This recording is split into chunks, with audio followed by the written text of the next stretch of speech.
Hey there, good morning, Good morning, welcome to Prog Monster. My name is Murph and I am the host of this show dedicated to progressive rock, hard rock, heavy metal, and other forms of rock music.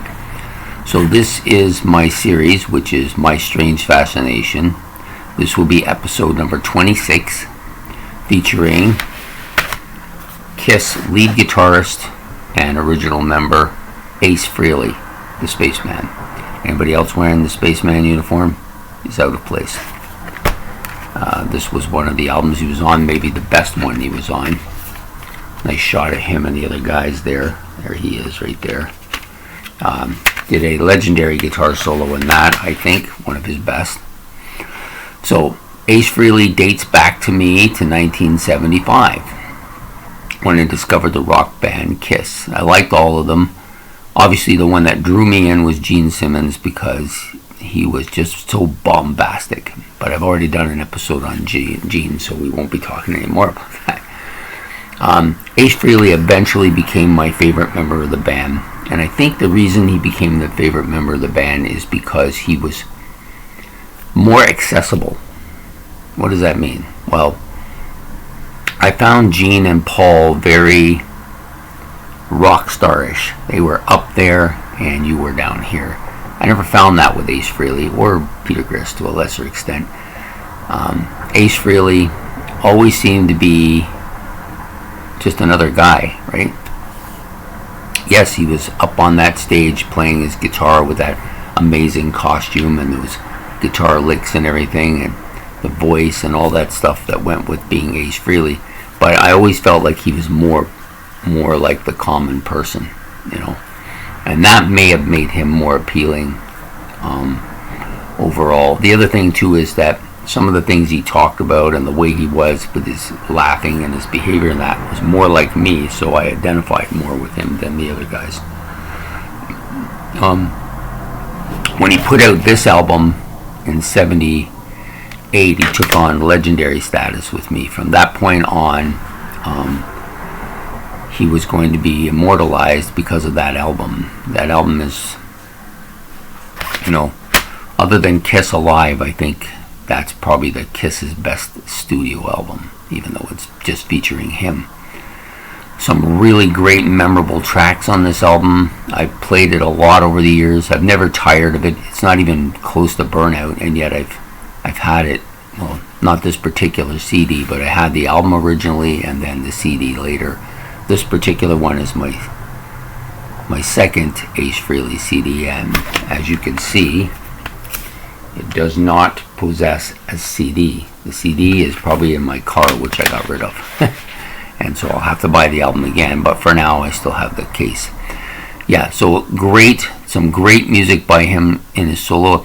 It would have been nice if his other solo work had the kind of impact this had, but this was a huge impact for me. As a member of Kiss, though, he had a big impact because he was part of that whole thing. They were larger than life. They put rock on the map for me because up until that point, BTO was the band I listened to. And even though I was listening to BTO, I really wasn't drawn into rock music. I just liked those few songs that I heard. This drew me right in, and that's all I wanted to listen to was Kiss for the longest time, it seemed. I think it went from like 75 through to sometime in the 78 when I started branching out with other bands. And Kiss was the one that drew me in, and Ace Frehley was, to me, the best member of the band, so he drew me in the most. And I wanted to, at one point, see how he rated compared to other guitarists. Found out that he's a bit average, but as far as other overall guitarists go. But for Kiss, he was the perfect guitar player. He played that sound so well. And most of the stuff that he wrote, I like quite a bit. It's amongst my favorite Kiss stuff. Even the stuff that he wrote with the band, as opposed to this album. Yeah, so this one also features his Rocket Ride song, which is another really good song by him and them. And he did other stuff on Dynasty. He had a few good hits there. He was, I think, the best of maybe him and Paul. On the Unmasked album, I think he was the best.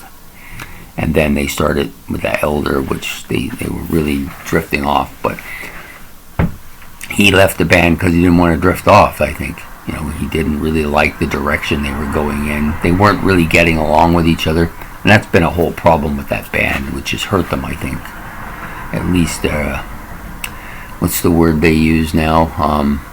Their longevity has been damaged, and their iconicness has been hurt by their constant bickering with each other.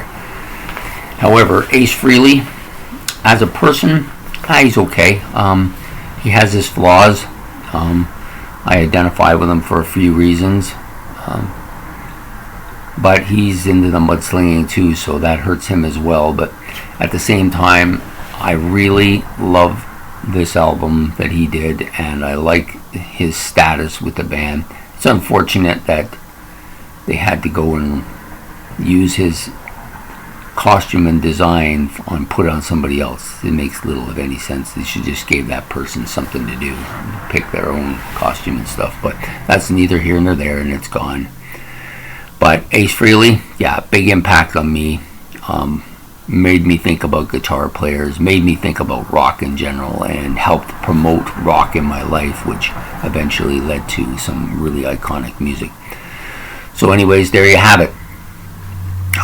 Please like and subscribe if you enjoyed this video. We'll be back again tomorrow with yet another artist in this series, and I hope to see you then. Until then, you have a good evening. Goodbye.